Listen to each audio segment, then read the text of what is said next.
Cheers. Okay, so we are reconvening to open session, 6 p.m. Please be advised that a recording might be made at the direction of the board, and that the recording might capture images and sounds of those attending the meeting. Item 4.2, report of actions taken in closed session. There is nothing to report from closed session.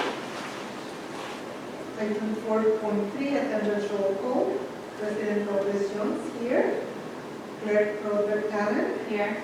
Trustee Maxfield. Here. Trustee Gonzalez. Here. You can join me for the pledge of allegiance.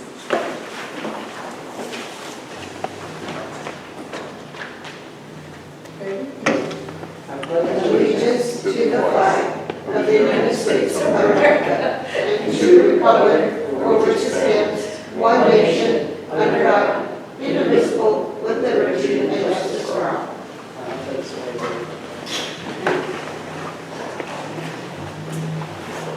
With recognition statement, we are a collaborative, culturally rich educational community with a rigorous and innovative curriculum that prepares our students to be successful contributors to a global society.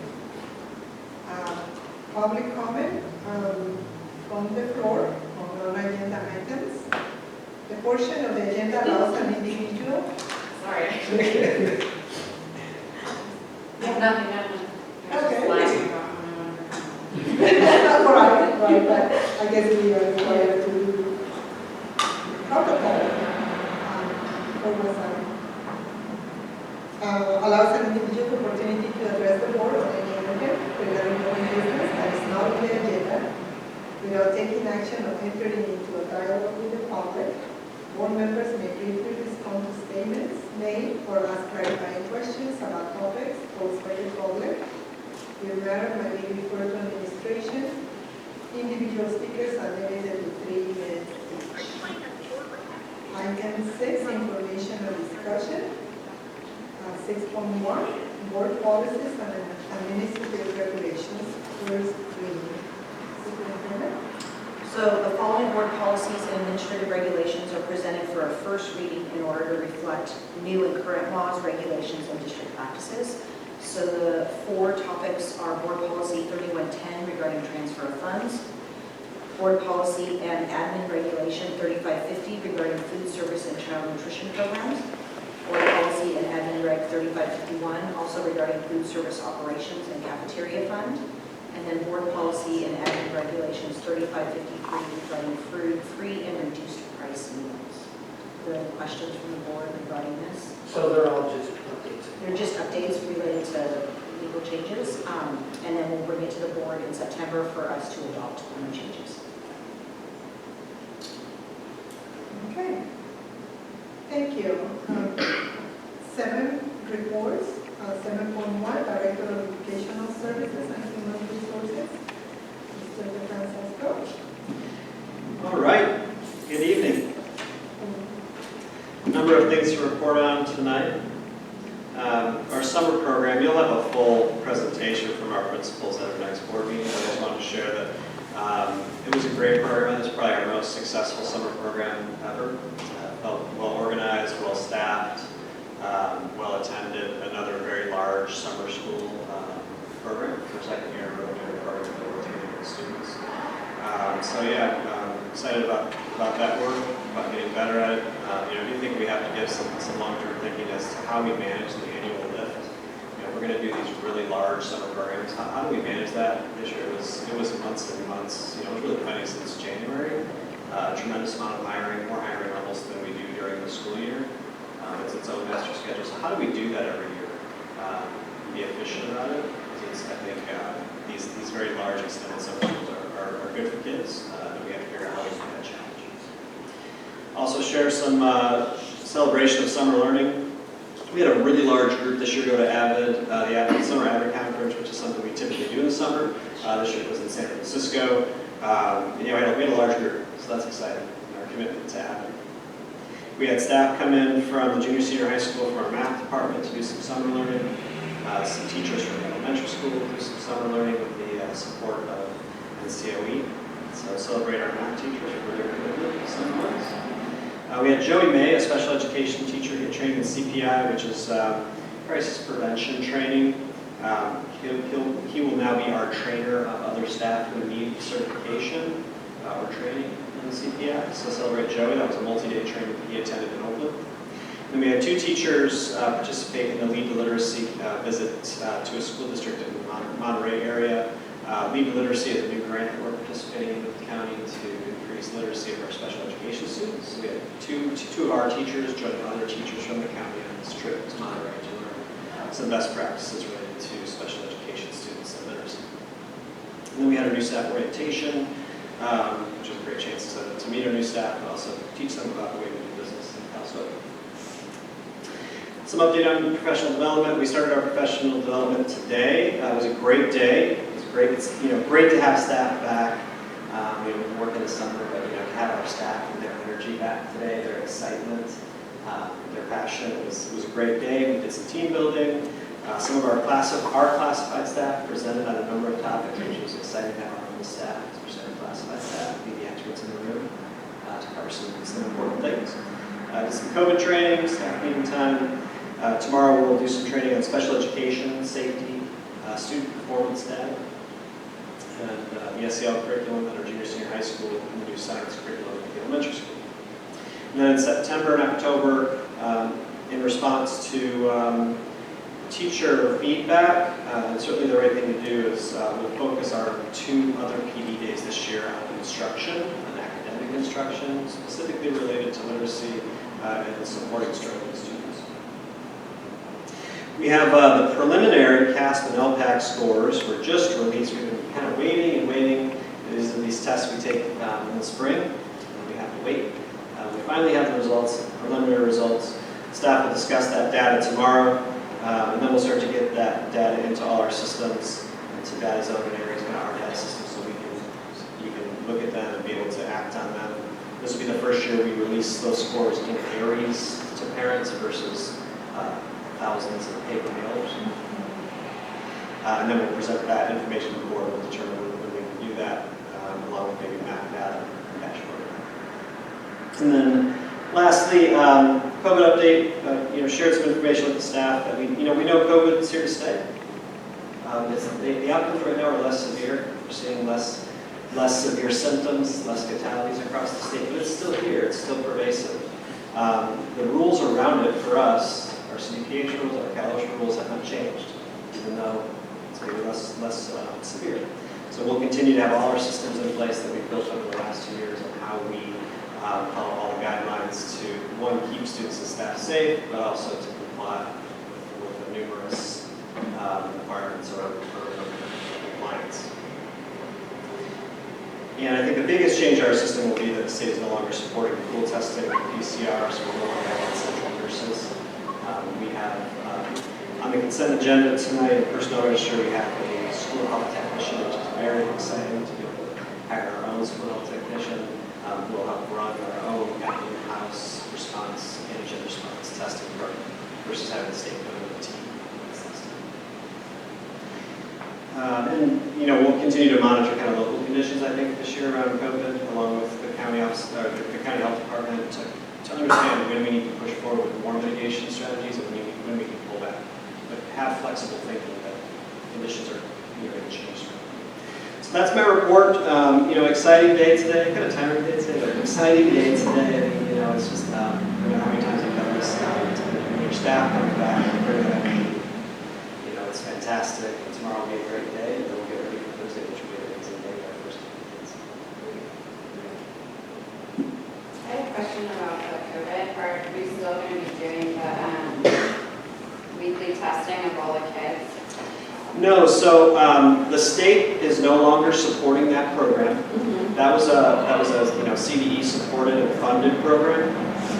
We worked with a company called Concentric, where the state, through state funding, we basically had them come in. Right. And they did pooled testing of all our students on a weekly basis with PCR tests, right? And then we take positive pools and we test them. That program doesn't really exist anymore. The state is now recommending, number 1, antigen testing exclusively, not PCR. And I think where the state is trending, where we see some of our neighbors, especially in Sonoma County, is to over-the-counter tests. And to really normalize this to where it becomes an employee's responsibility and a parent's responsibility to test at home. I don't know that we're as comfortable with going that far yet. I think we have some concerns, number one, around equity. You can get free tests, but you know, at some point you have a large family, those tests are expensive.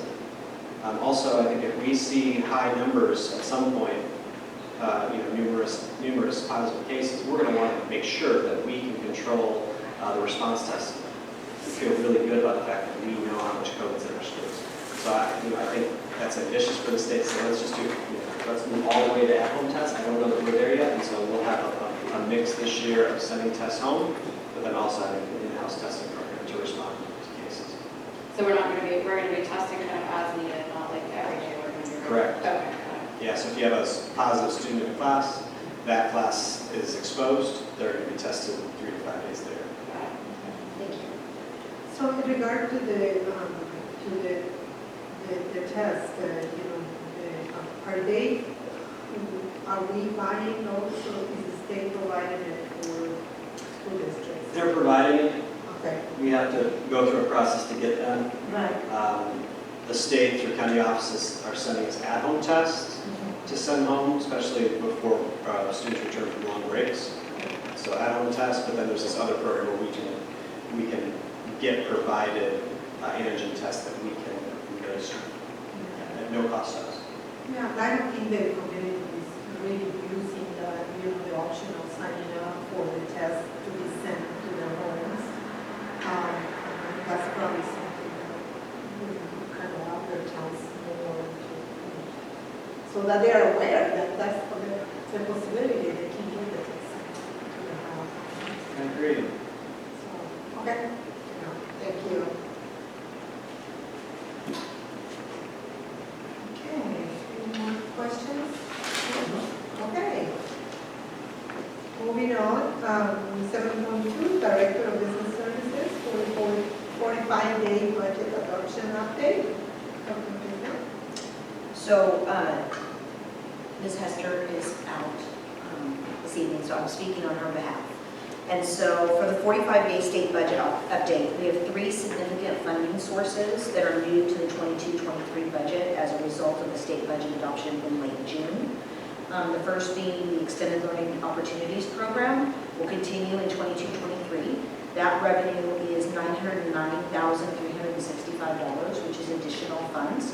This will pay for programs like our summer school, our after-school programming, not only for all students, but also our TK students, and so we'll talk about that a little bit later under one of the action items. There are 2 new programs that were adopted to the state budget adoption. The first is the Arts and Music Block Grant, which is $514,998. This program will need to have a plan developed, and so by the district, and allowable uses include instructional materials, professional development that is aligned to best practices for improving school climate, digital literacy, physical education, and learning through play. Funds can be expended throughout the 25-26 school year. So those are one-time funds that we have through 2026 to spend. And then there's an instructional materials discretionary block grant, which is $1,503,414. This funding is to assist school districts with long-term recovery from the COVID-19 pandemic. Funds may be used through the 27-23 school year and can be used for increased instructional time, decreased staff to pupil ratios, pupil support to address other learning barriers, and these are just a few of the items that we can use it towards. Again, as with everything else, all expenditures have to be reported to the state. And the 2 new revenue sources, as I said, are one-time in nature, so they will give it to us this one time, and they have for the art 25-26 to spend it, and then for the instructional materials 27-28 to spend it. They will increase our ending fund balances, and so we need to make a plan for how we're going to spend this money. But the total fund increase based on these 3 areas is $2,927,777. All donations graciously accepted. And then the interesting thing about this, though, is that the 2 are one-time, as I said. The 1 is ongoing, but they have specific uses. So if you don't use them for these items, then you can't use them. So it's shifting us a little bit back to the categorical model, instead of just things going into general fund for local control. And so there are specific buckets that these can be spent out of. But for a couple of these, the buckets are pretty large, and so there is some discretion. And then it's up to each district to determine how they allocate those funds. Very interesting that, you know, the fact that the arts and the music programs are never really, you know, funded. This is exciting to think about what can we do to, Yes. offer those pieces to our students. Very good. All right, superintendent's report. So this is my first official regular board meeting. Thank you for having me. I've been here now a month, and as I stated when I started, that I wanted to reach out to the entire community, whether it be staff members, but also families and community members and our partners. So throughout the summer, I've been able to meet with various individuals in my onboarding check-in with individual staff members as well as small groups. They've been great. Everyone has been welcoming, kind. I'm also learning a great deal from their perspective as well as from the larger perspective. There are some common things that are coming through, and so I'm looking forward to encapsulating everything in the thoughts that they've had together as I get through everybody and then sharing it with the board on possible next steps. Last week we held our admin retreat with all of the directors as well as the site administrators. We went off-site. It was the first day that all of us were together. So we did some team building, we baked bread together and had lunch together, and then we looked at our outcome goals for the year and set some individual goals for our individual selves and departments to help us support each other and to support our students and families. Where'd you go? We held it at Solange, That'll work.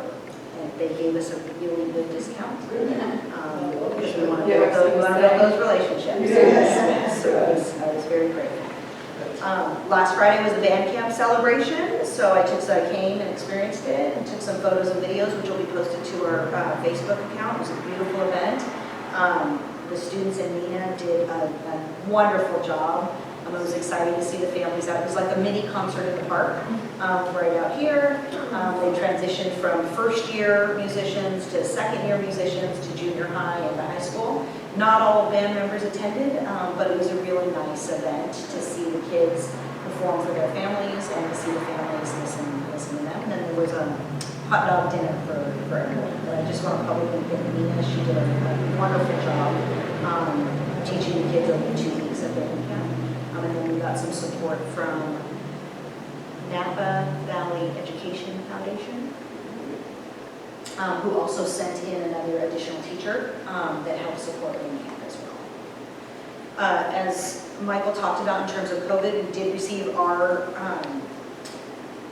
allotment of at-home test kits from Napa County for us to send home with our families. So we pushed out a message through Parent Square to all of our families, and they can start picking them up tomorrow.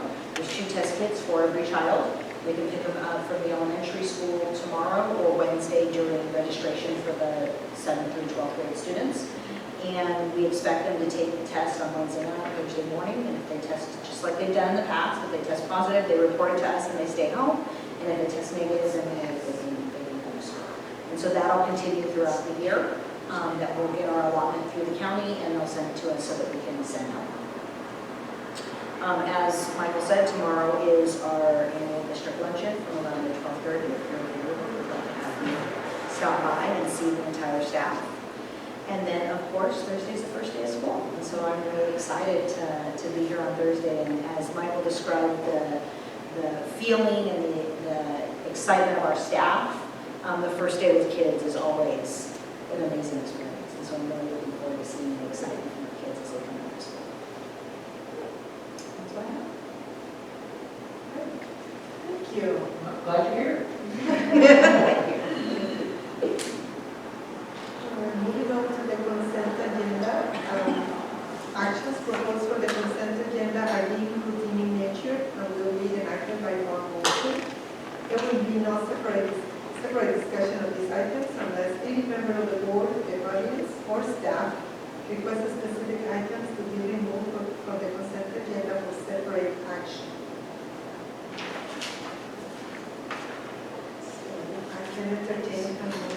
So moved. There are no changes, right? Second. Thank you. All those in favor? Aye. Will abstain? And this is a roll call. President Lopez Jones abstain. Clerk Robert Cannon. Aye. Trustee Maxfield. Aye. Trustee Gonzalez. Aye. Moving on to the action items. Protocol for action items includes a staff presentation, questions from the board, public input, deliberations by the board, and voting by the board. During public input, there will be a 3-minute time limit per person. And the first item is 9.2, resolution 22-23-2, bank signatories. So this resolution is back to the board tonight for signatures because we needed to add our new vice principal at CES, Beatrice Robles, and both Maureen and myself needed to be added as authorized representatives on all of the accounts. And so we obviously recommend it. I guess we want the school to. So moved. All those in favor? Aye. Item 9.3, 2022-23 consolidated application. So this is the first of 2 consolidated applications. This application deals with our federal funding, and we will receive an estimated $158,535 during the 22-23 school year for Title 1, 2, 3, and 4. And the staff recommends that we adopt the funding. Any questions or a motion? So moved. Second. All those in favor? Aye. 9.4, determine action and timeline for filling board vacancies.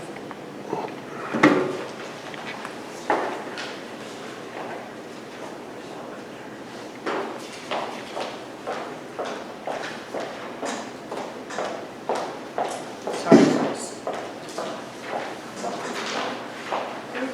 You're welcome. So we had obviously the resignation or retirement of one of our previous board members, and it was effective July 1st. So that was Ms. Elkishin. And so what happens is 60 days from the date of the effective resignation, so from July 1st, the board has to call an election or appoint a new member. So we have to make this decision by August 29th, 2022. We have 2 options. You can either call a special election. The next special election, there are specific dates, and so it would not be until March 7th. And there would be a cost to the district. One is a cost that we're 1 board member short between now and March. And then the financial cost is tens of thousands of dollars because we have to pay for the election to get it out to all of our voters. And option 2 is to appoint a new member. So there would be an application process. I did a draft timeline for you if you choose to do this. We would put an application out this week. We would post it in the Tribune. We'd also send it out via Parent Square and other ways that we advertise. The applicants would have an opportunity to submit their application by September 8th, which is the Thursday before September 12th board meeting. They would come to the board meeting. On that Friday, I would verify that they are viable candidates, meaning within our community. They would then come on September 12th to our board meeting, and the 4 of you would interview them in public session. So we have a list of questions that you would ask them. Then following their interviews, you would have deliberation. You would take a vote on who it is that you want to select, and then that person would immediately take their oath and take a seat and be a voting member. So as a staff member, I have to leave it up to you for the 4 of you to decide which option you want to choose. I think option 2 seems like the most cost effective.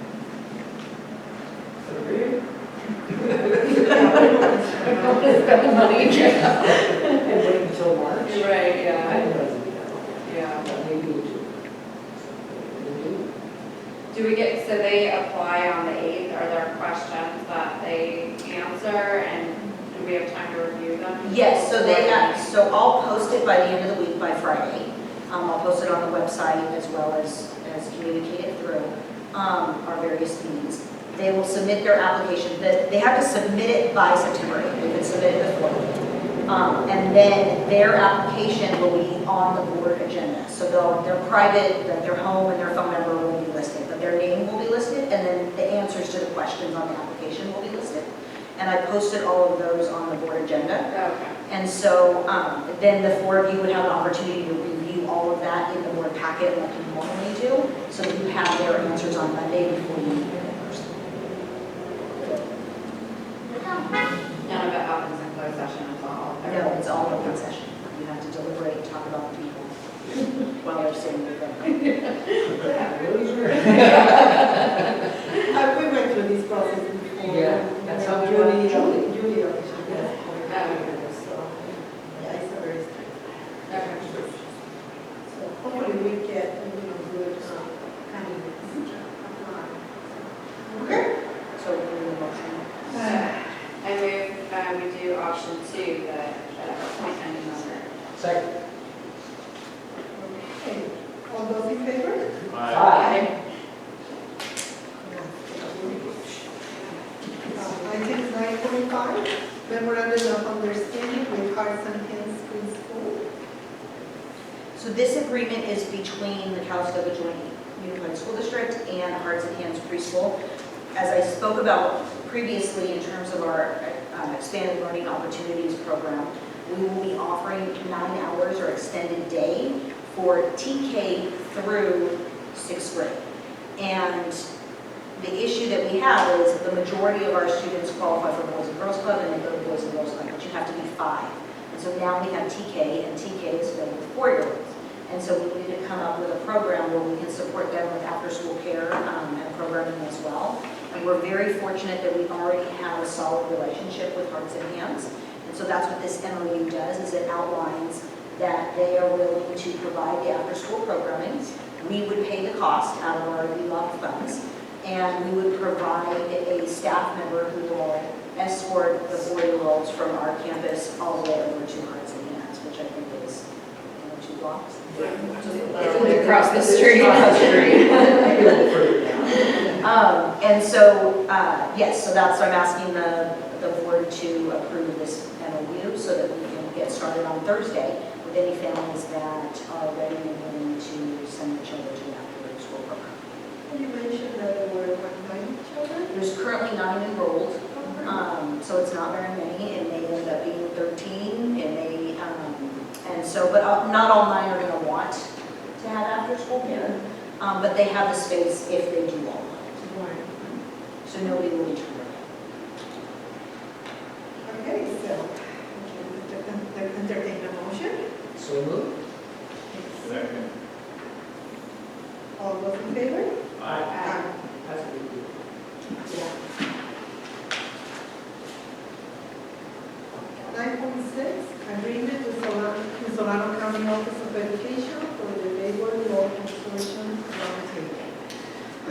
This is an agreement, I guess it's for me to participate in a monthly roundtable regarding human resources. that now. Resources issues. This is a great group of folks. This is HR directors from North Bay region. We meet on a monthly basis with the attorney who talks about just hot button issues in the field, and it's a great way to stay connected with what's happening. You did this before, didn't you? It did, yeah. Okay. All right. So moved. Second. All those in favor? Aye. 9.7, revised salary schedules. Yeah, we've got a few things happening here. We've got the certificated salary schedule. This is actually an omission from, we had a number of salary schedules that we brought in the spring. And we, upon review, saw that we needed to make sure we had this approved. So this is the certificated salary schedule that represents the increase in salary that we agreed to last year. The co-curricular schedule is not retroactive, so based on last year's agreement with our certificated labor partners, this goes into place for the 22-23 school year, so we bring it at the beginning of the year. And then lastly, classified salary schedule, we've added the new position, which is the school called technician, to the salary schedule. We present these for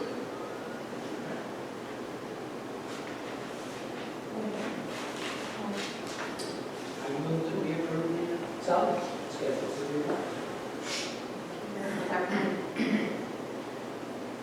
All those in favor? Aye. 9.8, agreement with Solution 3. Yeah, this is an agreement to work with Solution Tree as the professional development provider for the elementary school on September 2nd and October 10th. They did some work with us about 4 years ago on professional learning communities in response to intervention, so it's kind of a continuation of that work. But as we look to focus on instruction, it was good to go back to a trusted partner that's got a good history in the site. So this is a proposal to approve the agreement with Solution Tree for professional development. So moved. Thank you. Second. All those in favor? Aye. Okay, it looks like it's usual. Yeah, just for a little while. 9.9, contract with Adventure Associates. Yep, this is a contract for Adventure Associates to provide professional development related to team building. We used to do some of this work with the Blue Heron ropes course out of Napa County Office of Education. They kind of disappeared with COVID, and I don't know if they'll come back or not. And so we have to find a new partner when we do this type of work. And this is a group it's a national association or organization that has home base in San Francisco. This is a proposal to do work with them around team building for our staff. Okay, So moved. thank you. Second. All those in favor? Aye. 9.10, a memorandum of understanding with Calistoga Associated Teachers. Yeah, this is an agreement regarding the use of personal leave. We have a staff member, Deb Bureau, who's got a personal situation that we've agreed to honor, even though it doesn't meet the strict definition of personal specific leave. She has a daughter who is attending college in Europe, and it really needs parent support to get everything in place. It's certainly something we want to support her with, but also having an agreement in place that's approved so that we understand we haven't changed the entire nature of personal necessity leave, but this is a circumstance which the staff needs support to be able to attend. So she's just missing the two days and then Correct. So moved.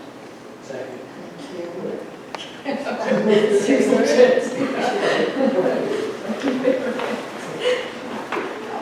Aye. Aye.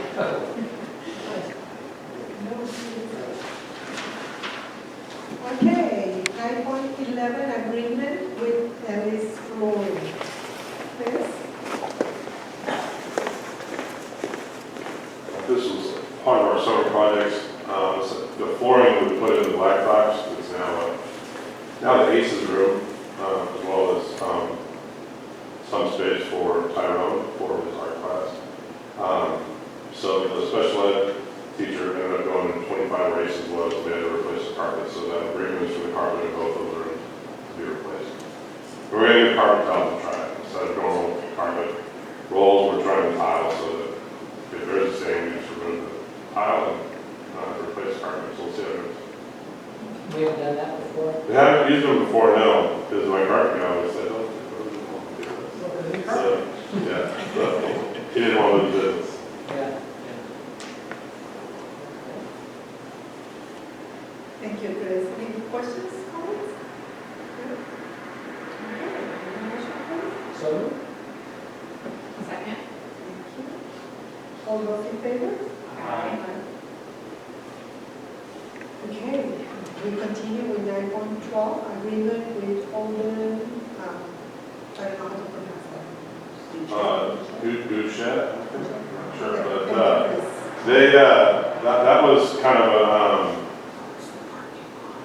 the parking lot over here, we were gonna do both parking lots. We held off on this once we get to the point of doing the CT, parking, or doing the CT building, that parking lot's all gonna have to be redone anyway. It's not in dire need of replacement or any work done, so we just opted to reline it, restripe it, so they did the parking lot at the high school, the main parking lot, as well as one of those. That's what that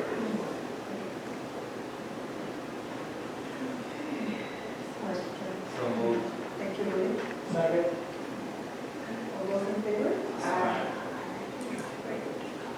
9.13, agreement with Dr. Yes.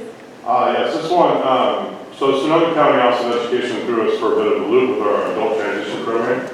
And then we're going to be able to accommodate our student in Santa Rosa, where our current route goes, because we have other students that go to other non-public schools in Santa Rosa. This one was going to be in the town of Sonoma, which is, I believe it was about an hour and 15 minutes Yeah, that's all. there and back.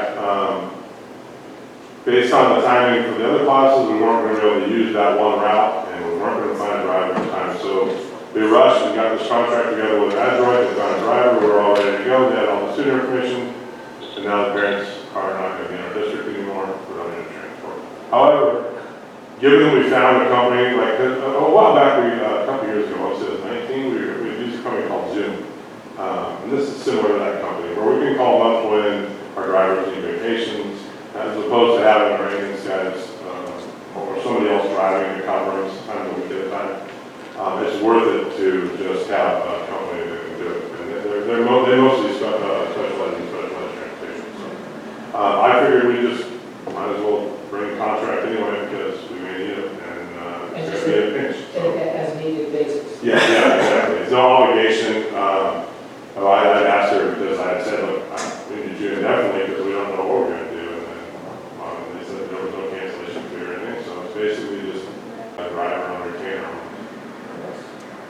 So yeah, we figured we might as well just get it done because if we needed a driver last minute, we have to wait for approval and Makes sense.